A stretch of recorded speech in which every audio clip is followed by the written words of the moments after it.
So ito, i-harvest natin tong onion na to. Actually, tinatawag to walking onion. So, ang maganda lang dito, meron ka ng onion leeks, may onion spring, tapos may shallots ka pa. Oh, ito actually yung tinatanim dyan.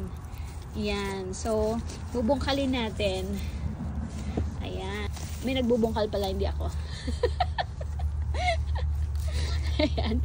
Ayan. Makiki-harvest tayo ng onion. Ayan. Pool. Pool ba? Pool? Ayan. Hati. Ayan natin. Ayan. Sadali. Sadali. Ayan na. Wow. Tignan natin kung may laman siya. Ay! Ayan. Meron nga. Ayan. So, ganyan siya. Baliktad. Ang hirap eh. Ganyan nga lang. Ayan yung ano niya.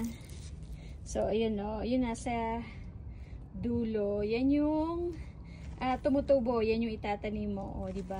Actually, pwede mo i-harvest to. Tapos, patuyuin mo na lang siya sa loob ng bahay. O, di may supply ka na ng sibuyas all year. O, diba? Ayan, tingnan natin. Ay, tingnan natin kung laki yung laman nito. Pull natin. Ay, maliit lang siya. Bago lang siguro yan. Pero ito, pwede na. Napul ko kasi yung matatagal na eh. Maganda lang dito sa variety na to, pag tinanim mo siya, dire-diretso na yan. Kaya siya tinawag na walking onion kasi pag nalaglag to sa lupa, parami na lang siya ng parami. Para siyang dumadami, naglalakad. Ano yun? Mali. Kalat ako. O, diba? Meron tayong spring onion. Dami niyang onion. O, diba? O, tingnan mo, napakagaling magtanim. Itong onion na to kasi, kailangan marami siyang araw talaga. Yan. Mahusay. O, diba? Yan yun. So, yan yung tumutubo. So, ito, pag nabagsak na yan sa lupa, kung ano siya, kusa na siyang sumisibol. Tapos, hindi mo kailangan tanim ng tanim kasi mamamatay siya sa winter. Pagdating ng summer or spring, kusa na siyang tumutubo na. Oo. Ito o. O, diba? Ayan. So, tingnan natin.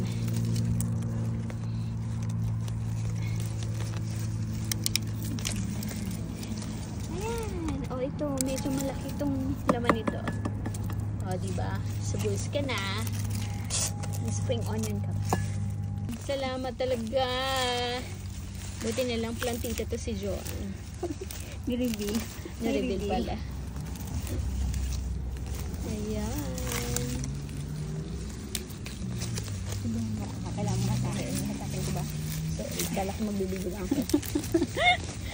So, yan. Binigyan niya na yung buong bungkus. Allah. Naku. Wala na. Tignan natin. Ayan. Ayan. Ay, ang dami. Ang dami na ulit. Ayan natin. Meron ba laman? Ay, ang dami. Tama na. Sa kabila. Ayun, malaki. Ayun. A little. Ayun. Meron din naman laman siya. Ayun, malaki siya. Ito to, oh. O, diba? Yan nga sibuyas na.